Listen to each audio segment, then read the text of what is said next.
So I just saw The Predator and it was And worst of all, Fox removed the only Predator in the movie. Oh, by the way, sorry that my audio sounds a little weird. It's because I'm at Toronto International Film Festival. I've already seen a few movies here and I'll be covering every one of them on this channel. But first I'd like to talk about The Predator, which I actually saw at the film festival. Not really a film festival type movie, but hey, it was there, so why not? Fuck it. This is one of those movies where if you consider yourself to be a fan of the Predator series, you'll probably enjoy it. Personally, there are things about the Predator movies that I enjoy, but I would never really call myself a Predator fan. This is a movie that panders towards people who just want to see the alien do the things that it does in the other movies. Remember when the Predator went invisible? Well, he's gonna go invisible again. That's cool. Remember that the Predator has a laser pointer? Yeah, well, he still has it. And don't get me wrong, I am in no way suggesting that they should be doing anything different. My issue is with the fact that that's all there is to this movie. And what it doesn't even try to replicate is the actual filmmaking and tone. Yeah, that is the alien in the new movie, and he does the things that the alien does in the other movies. But we never get any scene with any kind of actual suspense. Remember the presentation in the first film where we see the characters through the vision of the Predator? But it sees the heat of our bodies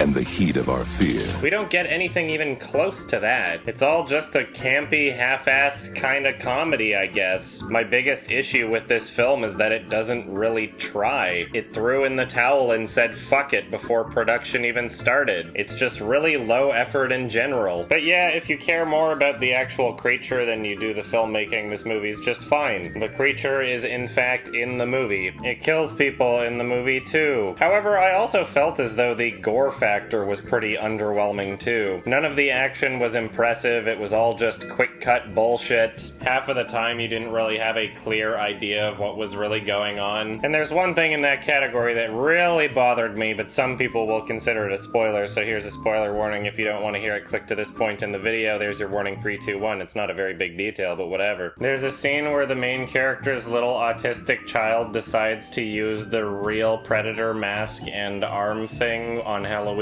but since he's a little autistic child, he gets bullied a lot. So his bullies show up and start bullying him, and they very obviously tease the idea of the kid shooting his bullies, which would have been fucking great. But of course, they massively puss out, and instead immediately introduce an adult who's also going to act like an asshole to this autistic kid. And what a surprise, the asshole male adult gets obliterated. If you want to make your R-rated movie for babies, that's totally fine, but don't tease the idea of it being anything more and then not deliver on it. That's fucking bullshit. Kill a child. Just do it. Oh, and one more spoilery thing, I guess. I love the part where the Predator is like, yes, we need this one person to be our friend because he is smarter than all of you and you should worship him as a god. And then later they try to pretend as though the twist was that it was the little autistic boy. But was there seriously anyone thinking that it wasn't supposed to be him? I wasn't even aware that they were going to try and subvert expectations until they pretended to do it later. I was like, what? We were supposed to think that they were talking about the main character, I guess? Okay. Alright, I'm done talking about spoilers, but I'm not done talking about how stupid this movie is. So apparently the only reason that the little boy understands how to operate all of the Predator stuff is because he has Asperger's. That is seriously the reason that they gave in the movie. They even threw in a conversation between the characters saying, you know, many scientists think that Asperger's is actually the next step in human evolution, which was kind of a funny way to justify why this kid could operate all of this Predator technology. Okay. And even completely ignoring the kid with Asperger's, this movie does a terrible job at representing people with mental health issues. One of the comic relief characters has Tourette's syndrome, and despite being present in much of the film, his Tourette's only ever happens during a scene where you could fit comedic relief. It's never at any moment where you wouldn't expect it. He's just a dispenser for lazy punchlines, I guess. The movie also pretends as though Tourette's syndrome isn't actually just a tic, and that it causes him to have uncontrollable anger issues as well. They literally trick him into starting a fight to create a diversion by cracking yo mama jokes at him. And the way that this film presented it was like, yep, that's Tourette's. Fortunately enough, not all of the comedy in this film was terrible. There were some genuinely funny moments near the end of the film, that's for sure. I wish I could say the movie had a great sense of humor overall, but honestly, it's few and far between. The dialogue in the film, whether intentionally comedic or not, had me rolling my eyes every 5 minutes. A fair amount of the dialogue in the film was legitimately unbearable, whether it's the painfully cringy callback to the "Gettin' Z Choppa" line, or the line a character says when the engine won't start. "Son of a bitch musta hacked our vehicles." The action kind of did win me over just near the end. It got so ridiculous that it was kind of fun at that point, but even though I can name a scene where the action was entertaining, that doesn't really reflect on the rest of the movie. Even within this scene, the characters were doing really annoyingly stupid things. Why would you jump on top of the ship that you're trying to shoot down? What are you doing? I should also mention that a lot of the CG looked terrible. It wasn't always bad, but when it did look bad, it was really bad. This movie is kind of enjoyable from a campy, kind of bad perspective. There are some ways in which it knows that it's trash. It clearly doesn't take itself super seriously. It's self-referential and in many ways kind of an intentional joke. But just because it's self-aware doesn't really give it an excuse to just not try, you know? Like, sure, it makes it less embarrassing in ways, but it doesn't make it any more impressive. Once again, if you consider yourself a fan of the Predator alien itself, then you'll probably love this movie. There's plenty of people who will see this movie as a good time, and I can totally understand why. Even though I wasn't really impressed by it, I still don't regret watching it. This movie will be enjoyed and subsequently forgotten about over the course of a few months, but still, it's likely to be much more memorable than that other Predators movie that everybody is now remembering exists. Anyway, use your own judgment here, check it out or don't. It was kind of fun, it was kind of unbearable. I don't think I'll ever be seeing this one again, and I'm giving this one a 5 out of 10. It's probably closer to a 4 than a 6, but I think it's a 5 still. Thank you.